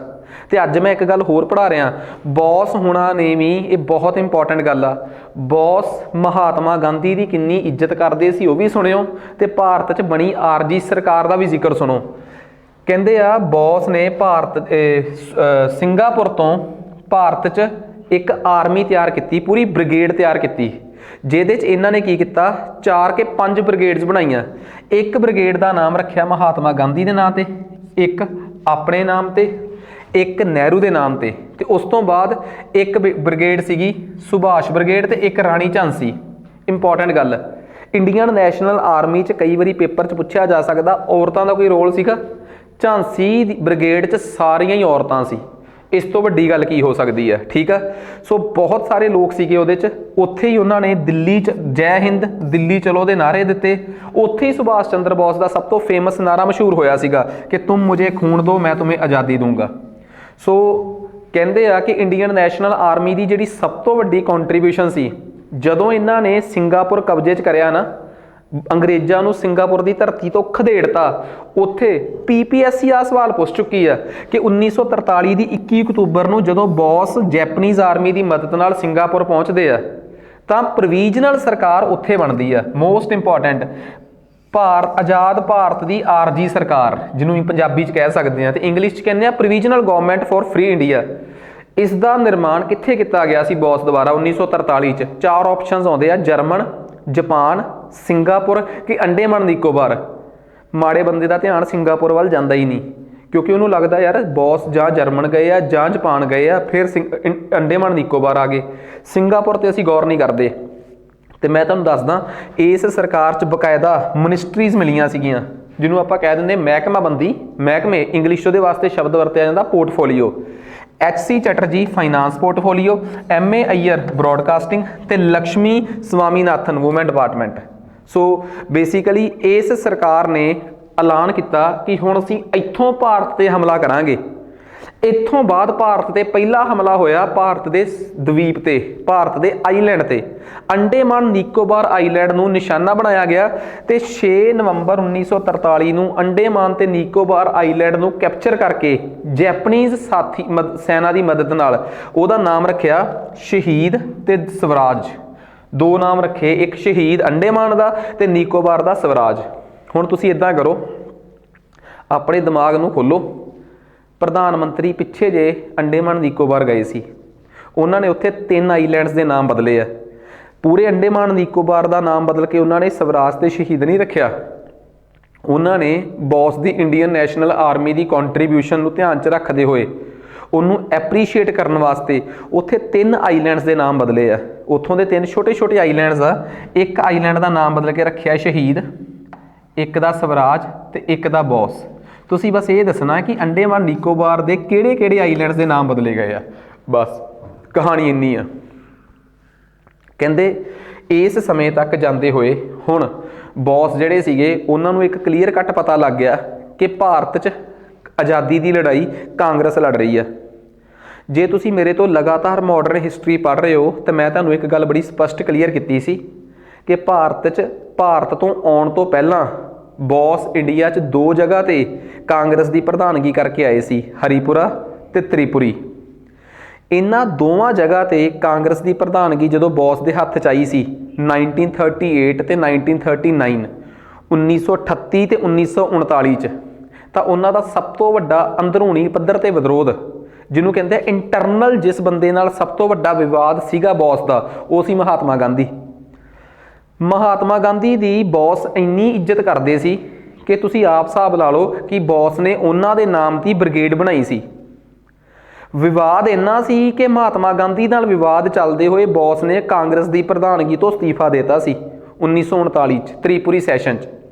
ਵਿਵਾਦ ਵੀ ਬਹੁਤ ਸੀ ਤੇ ਬੌਸ ਨੂੰ ਪਤਾ ਸੀ ਕਿ ਮਹਾਤਮਾ ਗਾਂਧੀ ਮੇਰੇ ਇੰਡੀਅਨ ਨੈਸ਼ਨਲ ਆਰਮੀ ਦੇ ਬਣਾਉਣ ਦੇ ਫੈਸਲੇ ਤੇ ਉਲਟ ਨੇ। ਉਹ ਕਦੇ ਵੀ ਨਹੀਂ ਚਾਹੁੰਦੇ ਕਿ ਅੰਗਰੇਜ਼ਾਂ ਨੂੰ ਹਰਾਉਣ ਵਾਸਤੇ ਅਸੀਂ ਹਿਟਲਰ ਵਰਗੇ ਸਾਥੀ ਦੁਸ਼ਮਣ ਦਾ ਸਾਥ ਲੈ ਲਈਏ। ਹਿਟਲਰ ਤਾਂ ਹੈ ਹੀ ਤਾਨਾਸ਼ਾਹ ਹੈ। ਉਸ ਤਾਨਾਸ਼ਾਹ ਨਾਲ ਹੱਥ ਮਿਲਾ ਕੇ ਭਾਰਤ ਨੂੰ ਆਜ਼ਾਦ ਕਰਾਉਣਾ ਭਾਰਤ 'ਤੇ ਹਮੇਸ਼ਾ ਇੱਕ ਕਲੰਕ ਦੇ ਤੌਰ 'ਤੇ ਦੇਖਿਆ ਜਾਊਗਾ। ਇਹ ਮਹਾਤਮਾ ਗਾਂਧੀ ਦੀ ਸੋਚ ਸੀਗੀ ਤੇ ਬੌਸ ਨੂੰ ਇਸ ਗੱਲ ਦਾ ਚੰਗੀ ਤਰ੍ਹਾਂ ਪਤਾ ਸੀ। ਬੌਸ ਨੇ ਫਿਰ ਕੀ ਕੀਤਾ, ਇੱਥੋਂ ਬੜੀ ਇੰਟਰਸਟਿੰਗ ਗੱਲ ਆ। ਸੋ ਕਹਿੰਦੇ ਆ ਕਿ ਬੌਸ ਨੇ ਉੱਥੋਂ ਸਿੰਗਾਪੁਰ ਤੋਂ ਉਹਨਾਂ ਨੂੰ ਇੱਕ ਚਿੱਠੀ ਲਿਖੀ। ਚਿੱਠੀ 'ਚ ਮਹਾਤਮਾ ਗਾਂਧੀ ਨੂੰ ਰਿਸਪੈਕਟ ਦੇ ਕੇ ਕਿਹਾ ਕਿ ਫਾਦਰ ਆਫ ਨੇਸ਼ਨ, ਹੇ ਰਾਸ਼ਟਰਪਿਤਾ, ਅਸੀਂ ਮੰਨਦੇ ਹਾਂ ਕਿ ਕੁਇਟ ਇੰਡੀਆ ਮੂਵਮੈਂਟ ਜਿਹੜੀ ਆ ਅੰਗਰੇਜ਼ੋ ਭਾਰਤ ਛੱਡੋ ਦੀ ਜਿਹੜੀ ਤੁਹਾਡੀ ਇੱਕ ਮੁਹਿੰਮ ਆ ਉਹ ਸਕਸੈਸਫੁਲ ਹੁੰਦੀ ਜਾ ਰਹੀ ਆ, ਪਰ ਅਸੀਂ ਆਪਣੇ ਤਰੀਕੇ ਨਾਲ ਆਜ਼ਾਦੀ ਦੀ ਲੜਾਈ ਲੜਨ 'ਚ ਸક્ષਮ ਆ। ਤੁਸੀਂ ਸਾਨੂੰ ਇੱਕ ਵਾਰੀ ਸਾਡੇ ਤਰੀਕੇ ਨਾਲ ਆਜ਼ਾਦੀ ਦੀ ਲੜਾਈ ਲੜਨ ਦਾ ਮੌਕਾ ਦਿਓ, ਠੀਕ ਆ, ਤੇ ਅਸੀਂ ਤੁਹਾਡੇ ਤਰੀਕੇ ਨਾਲ ਬਿਲਕੁਲ ਸਹਿਮਤ ਹਾਂ ਤੇ ਇਹ ਉਮੀਦ ਕਰਾਂਗੇ ਕਿ ਤੁਸੀਂ ਵੀ ਸਾਡੇ ਤਰੀਕੇ ਨਾਲ ਸਹਿਮਤੀ ਪ੍ਰਗਟਾਓਗੇ। ਇਸ ਪੂਰੀ ਸਟੇਟਮੈਂਟ ਦੇ ਵਿੱਚ ਪਹਿਲੀ ਵਾਰ ਕਿਸੇ ਸ਼ਖਸ ਨੇ ਮਹਾਤਮਾ ਗਾਂਧੀ ਨੂੰ ਫਾਦਰ ਆਫ ਨੇਸ਼ਨ ਕਿਹਾ ਸੀ, ਰਾਸ਼ਟਰਪਿਤਾ ਕਿਹਾ ਸੀ। ਹੁਣ ਕਹਿਣ ਵਾਲੇ ਤੇ ਇਸ ਗੱਲ ਨੂੰ ਇਹ ਵੀ ਕਹਿ ਸਕਦੇ ਆ ਕਿ ਮਿਹਣਾ ਜਿਹਾ ਮਾਰ ਕੇ ਕਿਹਾ ਕਿ ਬਾਪੂ ਯਾਰ ਸਾਡੇ ਕੰਮ 'ਚ ਟੰਗ ਨਾ ਡਾ। ਇਹ ਕਰਕਸ ਜਿਹਾ ਹੋ ਸਕਦਾ ਨਾ ਇਸ ਗੱਲ ਦਾ, ਪਰ ਜੋ ਸਟੇਟਮੈਂਟ ਸੀ ਉਹ ਮੈਂ ਤੁਹਾਡੇ ਸਾਹਮਣੇ ਪੜ੍ਹ ਕੇ ਸੁਣਾਤੀ ਕਿ ਇਸ ਤਰੀਕੇ ਦੀ ਉਹ ਸਟੇਟਮੈਂਟ ਸੀਗੀ ਜਿਹੜੀ ਉਦੋਂ ਕਹੀ ਗਈ ਆ। ਖੈਰ, ਆਜ਼ਾਦ ਹਿੰਦ ਫੌਜ ਜਿਹੜੀ ਆ ਉਹ ਅੰਡੇਮਾਨ ਨਿਕੋਬਾਰ ਨੂੰ ਫਤਿਹ ਕਰਦੀ ਹੋਈ ਬਰਮਾ, ਅੱਜ ਦਾ ਮਾਇਨਮਾਰ, ਪਹੁੰਚਦੀ ਆ। ਉਸ ਤੋਂ ਅੱਗੇ ਫਿਰ ਉਹ ਫੌਜ ਜਿਹੜੀ ਆ ਇੰਡੀਆ ਦੀ ਧਰਤੀ 'ਤੇ ਲੈਂਡ ਕਰ ਜਾਂਦੀ ਆ, ਮਤਲਬ ਨਾਗਾਲੈਂਡ। ਨਾਗਾਲੈਂਡ 'ਚ ਇੱਕ ਜ਼ਬਰਦਸਤ ਲੜਾਈ ਹੁੰਦੀ ਆ, ਬੈਟਲ ਆਫ ਕੋਹਿਮਾ। ਫਤਿਹ ਕਰ ਜਾਂਦੇ ਅਸੀਂ ਮਤਲਬ ਬੌਸ ਹੋਣੀ, ਮਤਲਬ ਇੰਡੀਅਨ ਨੈਸ਼ਨਲ ਆਰਮੀ। ਉਸ ਤੋਂ ਬਾਅਦ ਅਗਲੀ ਲੜਾਈ ਹੁੰਦੀ ਆ ਮਣੀਪੁਰ ਦੀ ਰਾਜਧਾਨੀ ਇੰਫਾਲ। ਇੱਥੇ ਆਰਮੀ ਦਾ ਮਾੜਾ ਟਾਈਮ ਸ਼ੁਰੂ ਹੋ ਜਾਂਦਾ ਹੈ। ਮਾੜਾ ਟਾਈਮ ਇਨ ਦਾ ਸੈਂਸ, ਇਹਦਾ ਮਤਲਬ ਇਹ ਹੋ ਗਿਆ ਕਿ ਹੁਣ ਤੱਕ ਜੈਪਨੀਜ਼ ਆਰਮੀ ਜਿਹੜੀ ਸੀਗੀ ਉਹ ਆਪਣੇ ਵੱਖਰੇ ਵੱਖਰੇ ਸਟੇਸ਼ਨਾਂ 'ਤੇ ਹਾਰਨਾ ਸ਼ੁਰੂ ਹੋ ਜਾਂਦੀ ਆ। ਤੇ ਪ੍ਰੋਬਲਮ ਇਹ ਸੀ ਕਿ ਜਾਪਾਨੀਆਂ ਦੀ ਹਾਰ ਲਈ ਜ਼ਿੰਮੇਵਾਰ ਜਾਪਾਨੀ ਖੁਦ ਆਪ ਸੀਗੇ। ਤੁਹਾਨੂੰ ਚੱਲਦੀ ਲੜਾਈ 'ਚ ਕਿੰਨੇ ਪੰਗਾ ਲੈਣ ਲਈ ਕਿਹਾ ਸੀਗਾ। ਕਈ ਵਾਰੀ ਇਹ ਨਹੀਂ ਹੁੰਦਾ ਕਿ ਆਪਾਂ ਨੂੰ ਕੋਈ ਗੁੱਸਾ ਚੜਿਆ ਹੁੰਦਾ ਤੇ ਆਪਾਂ ਰਾਹ 'ਚ ਜਾਂਦੇ ਹਾਂ, ਕਿਸੇ ਦੇ ਚਪੇੜ ਧਰ ਦਿੰਦੇ ਆਪਾਂ, ਕਿਸੇ ਮੋਟਰਸਾਈਕਲ ਵਾਲੇ ਨਾਲ ਲੜ ਪੈਂਦੇ ਹਾਂ, ਉਹ ਅੱਗੋਂ ਤਗੜਾ ਬੰਦਾ ਨਿਕਲ ਆਉਂਦਾ ਸਾਡਾ ਜਲੂਸ ਕੱਢ ਦਿੰਦਾ। ਕਿਸੇ ਸਾਈਕਲ ਵਾਲੇ ਨਾਲ ਲੜ ਪਈਏ, ਸਾਨੂੰ ਕੀ ਪਤਾ ਕਿ ਸਾਈਕਲ 'ਤੇ ਬੈਠਾ ਬੰਦਾ ਕਿੰਨਾ ਕੁ ਤਾਕਤਵਰ ਹੋਵੇ, ਕੀ ਪਤਾ। ਉਹੀ ਗੱਲ ਹੋਈ, ਜਾਪਾਨੀਆਂ ਨੇ ਸੈਕਿੰਡ ਵਰਲਡ ਵਾਰ 'ਚ ਚੱਲਦੀ ਲੜਾਈ 'ਚ ਪੈਸੀਫਿਕ ਓਸ਼ੀਅਨ ਦੇ ਵਿੱਚ ਨਾ US ਦੀ ਇੱਕ ਫਲੀਟ ਸੀ ਜਿਹਨੂੰ ਕਹਿੰਦੇ ਪੈਸੀਫਿਕ ਫਲੀਟ, ਮਤਲਬ ਉੱਥੇ ਉਹਨਾਂ ਦਾ ਪੈਸੀਫਿਕ ਫਲੀਟ ਇੱਕ ਛੋਟਾ ਜਿਹਾ ਆਈਲੈਂਡ ਸੀਗਾ, ਉੱਥੇ ਉਹਨਾਂ 'ਤੇ ਹਮਲਾ ਕਰਤਾ। ਪਰਲ ਹਾਰਬਰ ਛੋਟੇ ਜਿਹੇ ਆਈਲੈਂਡ 'ਤੇ ਕਹਿੰਦੇ ਉੱਥੇ ਕੀਤਾ ਹਮਲਾ। USA ਨੂੰ ਮਜਬੂਰਨ ਇਸ ਲੜਾਈ 'ਚ ਸ਼ਾਮਲ ਕਰਵਾ ਦਿੰਦਾ ਹੈ। ਇਹ PCS ਵਾਲਿਆਂ ਨੇ, ਪੰਜਾਬ PCS 2015 'ਚ ਪ੍ਰੀ 'ਚ ਸਵਾਲ ਪੁੱਛਿਆ ਸੀਗਾ ਕਿ ਸੈਕਿੰਡ ਵਰਲਡ ਵਾਰ 'ਚ ਅਮਰੀਕਾ ਦੀ ਐਂਟਰੀ ਦਾ ਕਾਰਨ ਕੀ ਸੀ। ਜਾਪਾਨ ਦਾ 7th ਫਲੀਟ 'ਤੇ ਹਮਲਾ, ਜਾਪਾਨ ਦਾ ਪੈਸੀਫਿਕ ਫਲੀਟ 'ਤੇ ਹਮਲਾ, ਜਾਂ 2 ਆਪਸ਼ਨ ਹੋਰ ਬਣਾ ਰੱਖੇ ਸੀ। ਤੇ ਸੁਭਾਸ਼ ਚੰਦਰ ਬੋਸ ਨੇ ਪ੍ਰੋਵੀਜ਼ਨਲ ਆਰਮੀ ਸਿੰਗਾਪੁਰ 'ਚ ਬਣਾਈ ਸੀ। ਇਹ PPSC ਸੀਨੀਅਰ ਸਹਾਇਕ 2019 ਦੇ ਪੇਪਰ 'ਚ ਪੁੱਛ ਚੁੱਕਿਆ ਹੈ। PPSC ਬਹੁਤ ਡੈਪਥ 'ਚ ਸਵਾਲ ਪੁੱਛ ਸਕਦਾ ਜੇ ਵਨ ਲਾਈਨਰ ਵੀ ਪੁੱਛੇ। ਮਕਸਦ ਸਿਰਫ ਇਹ ਆ ਕਿ ਤਿਆਰੀ ਗੱਡਵੀਂ ਹੋਣੀ ਚਾਹੀਦੀ ਆ, ਹੱਲ ਵੀ ਤਾਂ ਹੀ ਆ, ਅਦਰਵਾਈਜ਼ ਕੋਈ ਹੱਲ ਨਹੀਂ ਹੈਗਾ ਆਪਣੇ ਕੋਲ। ਸੋ ਇਸ ਚੀਜ਼ ਦਾ ਤਾਂ ਬਹੁਤ ਖਾਸ ਧਿਆਨ ਰੱਖਣਾ ਬਹੁਤ ਜ਼ਰੂਰੀ ਹੈ। ਕਹਿੰਦੇ ਆ 15 ਅਗਸਤ 1945 ਨੂੰ ਜਿਹੜਾ ਸੀ, ਇਸ ਤੋਂ ਬਾਅਦ ਤੁਹਾਨੂੰ ਮੈਂ ਸਟੋਰੀ ਸਾਰੀ ਦੱਸਤੀ ਕਿ ਜਾਪਾਨ ਜਿਹੜਾ ਸੀਗਾ ਉਹ ਜਦੋਂ ਤੱਕ ਅਸੀਂ ਇੰਫਾਲ ਦੀ ਲੜਾਈ 'ਤੇ ਪਹੁੰਚੇ ਤਾਂ ਉਹਨਾਂ ਨੇ ਸਾਨੂੰ ਜਿਹੜੀ ਮਦਦ ਤੇ ਰਸਦ ਭੇਜਣੀ ਸੀ ਉਹਦੇ 'ਚ ਕਮਜ਼ੋਰ ਪੈ ਗਏ। ਸਾਡੇ ਤੱਕ ਰਸਦ ਨਹੀਂ ਪਹੁੰਚੀ, ਇਸ ਕਰਕੇ ਅਸੀਂ ਮੌਨਸੂਨ ਵੀ ਸਾਡੇ ਫੇਵਰ 'ਚ ਨਹੀਂ ਭੁਗਤਿਆ ਤੇ ਸਮਾਂ 1945 ਦਾ ਆ ਗਿਆ ਤੇ ਅਸੀਂ ਇਸ ਲੜਾਈ 'ਚ ਬੈਕਫੁੱਟ ਕਰ ਗਏ, ਮਤਲਬ ਕਿ ਬੈਕਫਾਇਰ ਕਰ ਗਏ ਅਸੀਂ ਇਸ ਲੜਾਈ 'ਚ। ਤੇ ਇੰਡੀਅਨ ਨੈਸ਼ਨਲ ਆਰਮੀ ਕੋਲ ਆਪਣੇ ਸੰਸਾਧਨ ਨਹੀਂ ਸੀ ਹੈਗੇ। ਸੋ ਜਾਪਾਨ ਵੀ ਲਗਾਤਾਰ ਇਸ ਲੜਾਈ 'ਚ ਹਾਰ ਰਿਹਾ ਸੀ, ਲਗਾਤਾਰ ਸਾਨੂੰ ਬੈਕ ਕਰ ਰਿਹਾ ਸੀ ਤੇ ਅਸੀਂ ਲਗਾਤਾਰ ਇੰਡੀਆ ਦੇ ਦਿੱਲੀ ਵੱਲ ਵਧ ਰਹੇ ਸੀ, ਪਰ ਅਸੀਂ ਨਾਰਥ ਈਸਟ ਦੇ ਜੰਗਲਾਂ 'ਚ ਹੀ ਉਲਝਦੇ ਰਹਿ ਗਏ। ਸੋ ਇਹ ਉਹ ਸਮਾਂ ਸੀਗਾ ਜਿੱਥੇ ਸੈਕਿੰਡ ਵਰਲਡ ਵਾਰ 'ਚ ਮਤਲਬ ਕਿ ਕਹਿ ਲਓ ਕਿ ਅਖੀਰਲੇ ਸਟੇਜ 'ਤੇ ਆ ਕੇ ਜਦੋਂ ਜਾਪਾਨ ਖੁਦ ਸਰੈਂਡਰ ਕਰਨ ਦੇ ਨੇੜੇ ਪਹੁੰਚ ਗਿਆ ਤਾਂ ਇੰਡੀਅਨ ਨੈਸ਼ਨਲ ਆਰਮੀ ਵੀ ਹਾਰ ਦੇ ਬਹੁਤ ਨੇੜੇ ਪਹੁੰਚ ਗਈ। ਜਿਹੜੀ ਲੜਾਈ 1 ਸਤੰਬਰ 1939 1 ਸਤੰਬਰ 1939 ਨੂੰ ਸ਼ੁਰੂ ਹੋਈ ਸੀ, 1945 ਯਾਨੀ ਕਿ 1945 ਦੇ ਜੁਲਾਈ ਅਗਸਤ ਦੇ ਮਹੀਨੇ ਤੱਕ ਜਾਂਦੇ ਜਾਂਦੇ ਆਪਣੇ ਬਿਲਕੁਲ ਲਾਸਟ ਸਟੇਜ 'ਤੇ ਪਹੁੰਚ ਗਈ। ਇੰਡੀਆ ਤਕਰੀਬਨ ਅਗਸਤ 1945 ਦਾ ਸਮਾਂ ਆ ਗਿਆ। ਲੜਾਈ 'ਚ ਸਿਰਫ ਇੱਕ ਜਾਪਾਨ ਹੀ ਸੀਗਾ ਜਿਹੜਾ ਅਲਾਈਡ ਪਾਵਰਸ ਦਾ ਸਭ ਤੋਂ ਵੱਡਾ ਦੁਸ਼ਮਣ ਰਹਿ ਗਿਆ।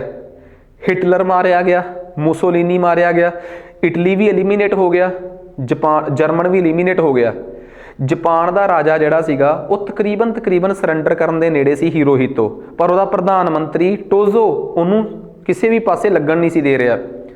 ਫਿਰ ਅਮਰੀਕਾ ਨੇ ਅੱਕ ਕੇ 2 ਬੰਬ ਚਲਾਏ, ਨਿਊਕਲੀਅਰ ਵੈਪਨਸ, ਜਿਹਨਾਂ ਨੂੰ ਨਿਊਕਲੀਅਰ ਫਿਜ਼ਨ ਬੇਸਡ ਬੰਬ ਕਿਹਾ ਜਾਂਦਾ ਹੈ।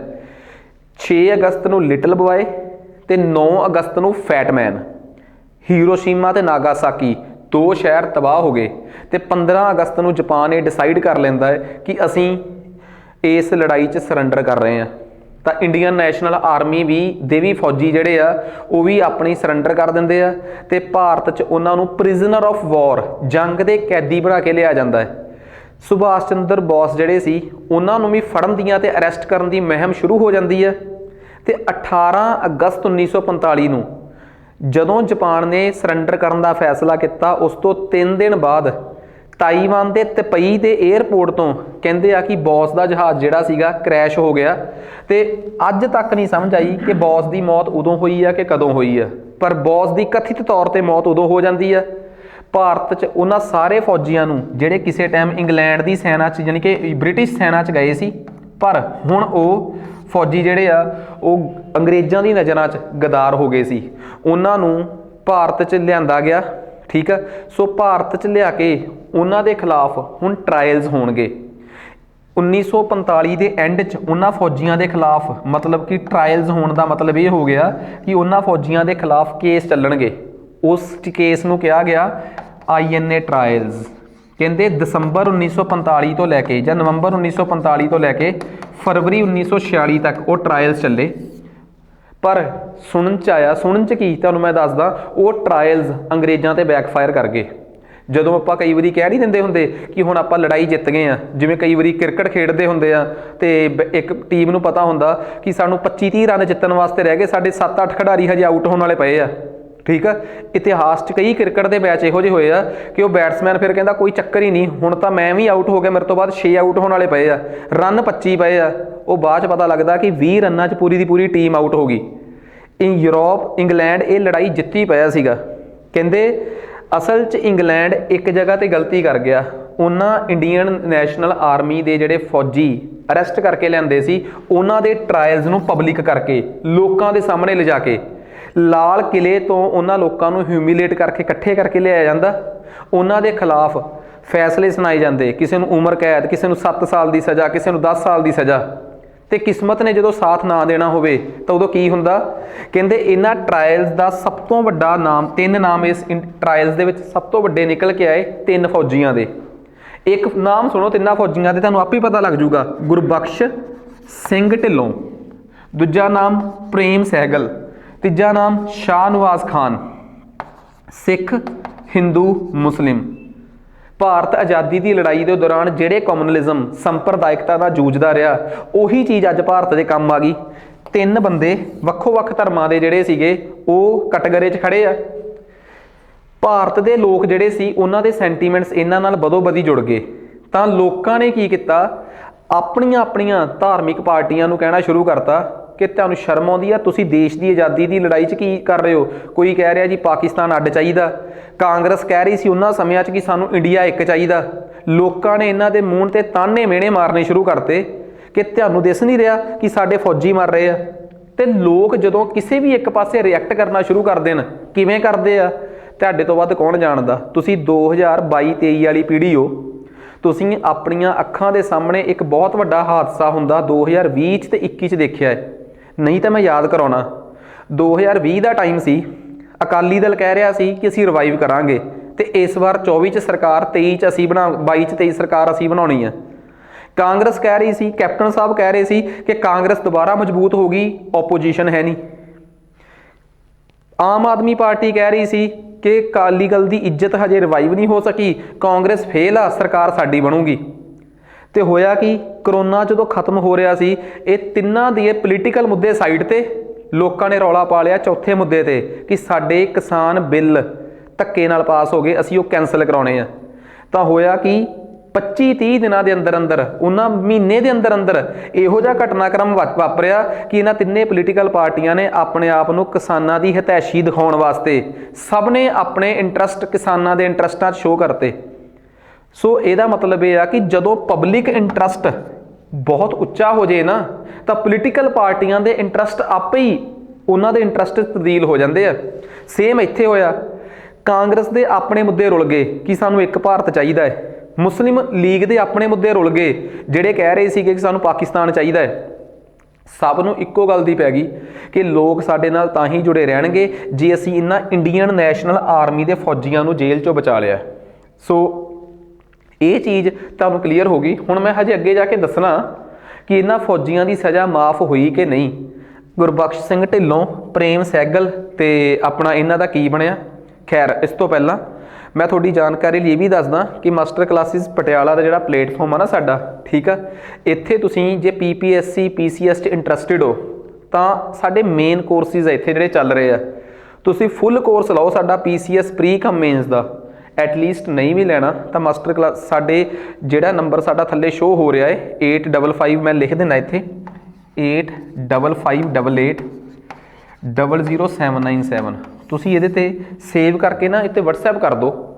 ਤੁਹਾਨੂੰ 2 ਪਲੇਲਿਸਟਾਂ ਮਿਲਣਗੀਆਂ, ਇੱਕ ਉੱਪਰ ਇੱਕ ਥੱਲੇ।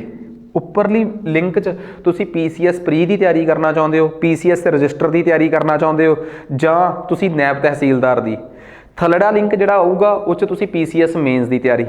ਬਹੁਤੇ ਬੱਚੇ ਇਹੋ ਜਿਹੇ ਹੁੰਦੇ ਆ ਜਿਹੜੇ ਕਹਿੰਦੇ ਆ ਕਿ ਸਰ ਅਸੀਂ ਤਿਆਰੀ ਕੀਤੀ ਆ, ਸਭ ਕੁਝ ਕਰਿਆ ਹੋਇਆ, ਸਾਡਾ ਰੌਲਾ ਆਨਸਰ ਰਾਈਟਿੰਗ ਤੱਕ ਆ ਲਓ ਜੀ ਸਾਡੀ ਐਪ ਤੇ ਮਾਸਟਰ ਕਲਾਸਿਸ ਪਟਿਆਲਾ ਦੀ ਐਪ ਤੇ ਤੁਹਾਨੂੰ ਆਨਸਰ ਰਾਈਟਿੰਗ ਦਾ ਸਪੈਸ਼ਲ ਇੰਗਲਿਸ਼ ਪਲੱਸ ਪੰਜਾਬੀ ਦਾ ਕੋਰਸ ਮਿਲ ਜਾਊਗਾ, ਜਿਹਦੇ 'ਚ ਕਰੰਟ ਅਫੇਅਰਸ ਤਾਂ ਸਾਰਿਆਂ 'ਚ ਇਨਕਲੂਡਡ ਹੈ ਇਹਨਾਂ 'ਚ। ਤੇ ਮੈਂ ਤੁਹਾਨੂੰ ਇੱਕ ਗੱਲ ਦੱਸਦਾ, ਜਿੱਥੇ ਸਭ ਤੋਂ ਵੱਡੀ ਗੜਬੜ ਹੋ ਰਹੀ ਆ, ਐਪ ਆ ਡਾਊਨਲੋਡ ਕਰਨੀ ਹੈ ਜਿਹਦਾ ਲੋਗੋ ਆ ਹੈ, ਠੀਕ ਆ।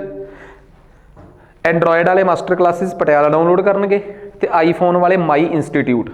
ਜਦੋਂ ਉਹ ਐਪ ਡਾਊਨਲੋਡ ਕਰਨਗੇ ਤਾਂ ਉਹਦੇ ਤੇ ਉਹ ਕੋਡ ਮੰਗਣਗੇ, ਤਾਂ ਕੋਡ ਆ MVWOG, ਕੋਡ ਹੈਗਾ MVWOG, ਇਹ ਕੋਡ ਆ ਜੀ, ਠੀਕ ਆ। ਸੋ ਤੁਸੀਂ ਜਦੋਂ ਐਪ ਡਾਊਨਲੋਡ ਕਰ ਲਈ ਉਸ ਤੋਂ ਬਾਅਦ ਤੁਸੀਂ ਬੜੇ ਆਰਾਮ ਨਾਲ, ਠੀਕ ਆ, ਸਾਡੇ ਹੋਮ ਪੇਜ ਤੇ ਹੀ ਜਿਹੜਾ ਮਰਜ਼ੀ ਕੋਰਸ ਚੈੱਕ ਕਰ ਲਓ ਜਾ ਕੇ। ਵੈਸੇ ਜੇ ਪਲੇਲਿਸਟ ਚੈੱਕ ਕਰਨੀ ਆ ਤਾਂ ਤੁਸੀਂ ਇਸ ਨੰਬਰ ਤੇ WhatsApp ਕਰੋ ਤੇ YouTube ਤੇ ਚੈੱਕ ਕਰ ਸਕਦੇ ਹੋ। ਮਾਸਟਰ ਕਲਾਸਿਸ ਪਟਿਆਲਾ ਦੇ YouTube ਤੇ ਚੈਨਲ ਆ, ਸਬਸਕ੍ਰਾਈਬ ਕਰਕੇ ਹੋਮ ਤੇ ਵੀਡੀਓਜ਼ ਪਲੇਲਿਸਟ ਤੇ ਜਾਇਓ। ਪਲੇਲਿਸਟ 'ਚ ਵੀ ਸਾਰੀਆਂ ਪਲੇਲਿਸਟਾਂ ਪਈਆਂ, ਜੇ ਕਿਸੇ ਨੇ ਨੰਬਰ ਸੇਵ ਕਰੇ ਤੋਂ ਬਿਨਾਂ ਹੀ ਡਾਇਰੈਕਟ YouTube ਤੇ ਜਾ ਕੇ ਚੈੱਕ ਕਰਨਾ ਹੈ। ਕੁਆਲਿਟੀ ਨਾਲ ਕੋਈ ਕੰਪਰੋਮਾਈਜ਼ ਨਹੀਂ ਕੀਤਾ, ਤਸੱਲੀ ਕਰਕੇ ਪਹਿਲਾਂ ਚੰਗੀ ਤਰ੍ਹਾਂ ਚੈੱਕ ਕਰ ਲਓ, ਫਿਰ ਉਸ ਤੋਂ ਬਾਅਦ ਤੁਸੀਂ ਜੇ ਤੁਹਾਨੂੰ ਚੰਗਾ ਲੱਗਦਾ ਹੈ PCS ਰਜਿਸਟਰ ਦਾ ਕੋਰਸ ਲੈਣਾ ਹੈ, ਠੀਕ ਆ, ਪ੍ਰੀ ਕਮ ਮੇਨਸ ਦਾ ਲੈਣਾ ਹੈ, ਨੈਬ ਤਹਿਸੀਲਦਾਰ ਜਾਂ ਪ੍ਰੀ ਦਾ ਕੋਰਸ ਲੈਣਾ ਹੈ, ਸਾਰੇ ਕੋਰਸ ਇੱਥੇ ਅਵੇਲੇਬਲ ਆ ਜਾਓ। ਹੁਣ ਅੱਗੇ ਚੱਲਦੇ ਹਾਂ ਕਿ ਆਖਰ ਇੰਡੀਅਨ ਨੈਸ਼ਨਲ ਆਰਮੀ ਦਾ ਜਿਹੜਾ ਇੰਪੈਕਟ ਸੀ ਉਹ ਸਾਡੇ ਲੋਕਾਂ 'ਤੇ ਕਿਵੇਂ ਪਿਆ। ਕਹਾਣੀ ਉੱਥੋਂ ਤੱਕ ਪਹੁੰਚ ਚੁੱਕੀ ਆ।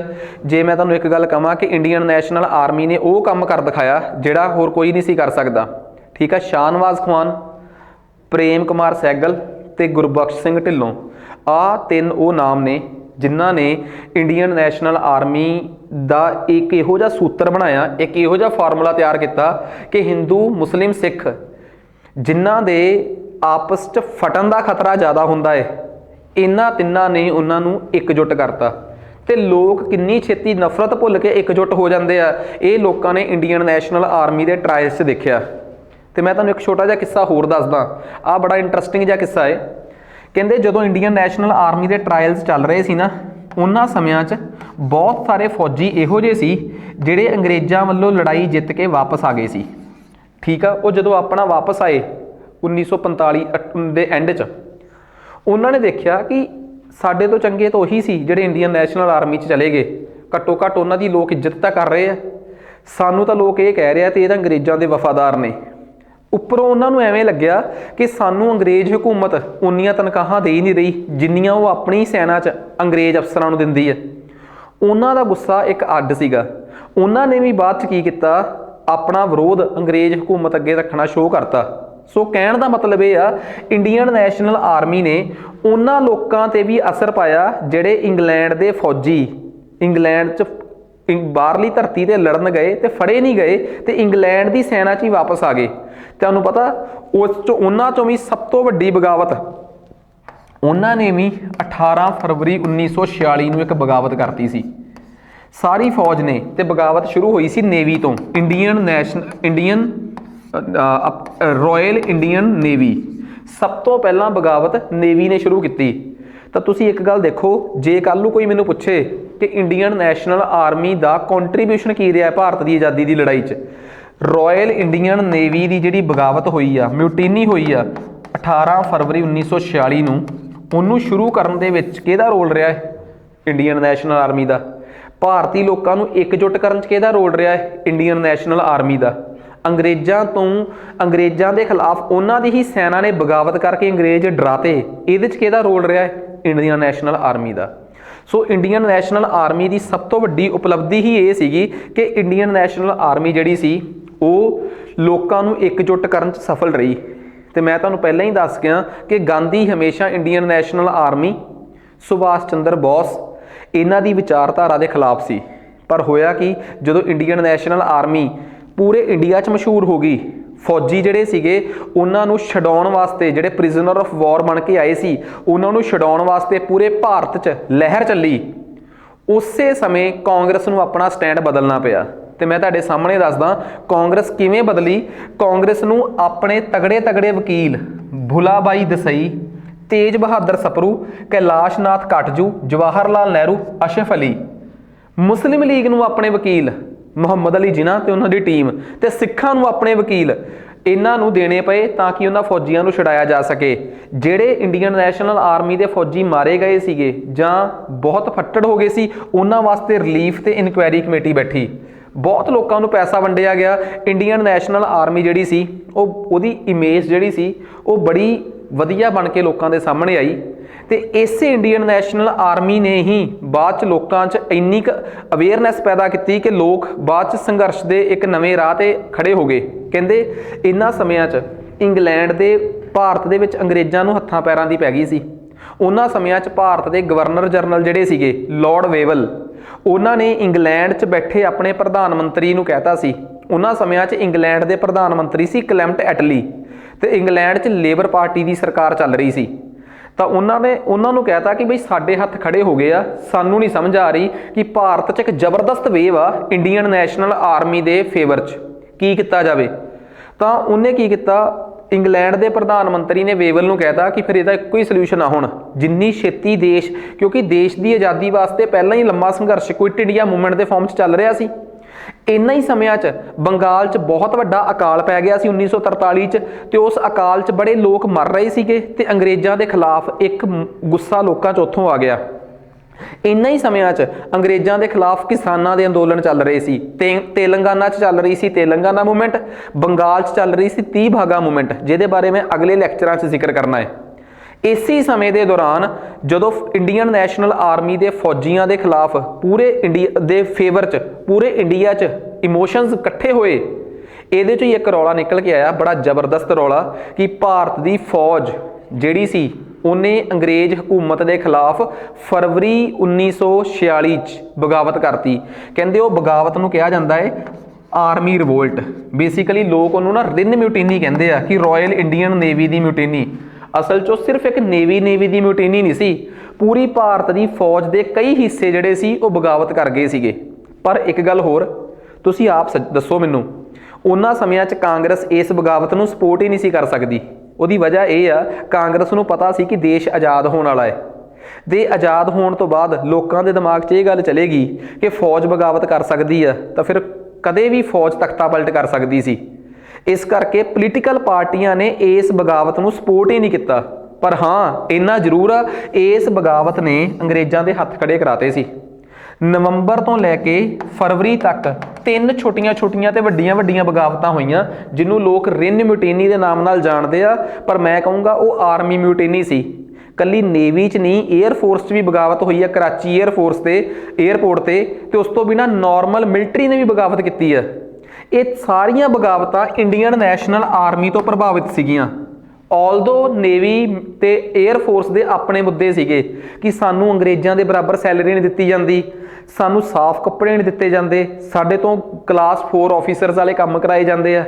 ਪਰ ਉਹਨਾਂ ਨੇ ਵੀ ਅੱਗੇ ਬੜਾ ਵਧੀਆ ਇਸ਼ੂ ਕ੍ਰੀਏਟ ਕਰਤਾ ਕਿ ਸਾਡੇ ਫੌਜੀ ਭਰਾਵਾਂ ਨੂੰ ਛੱਡੋ, ਨਹੀਂ ਤਾਂ ਅਸੀਂ ਬਗਾਵਤ ਕਰਾਂਗੇ।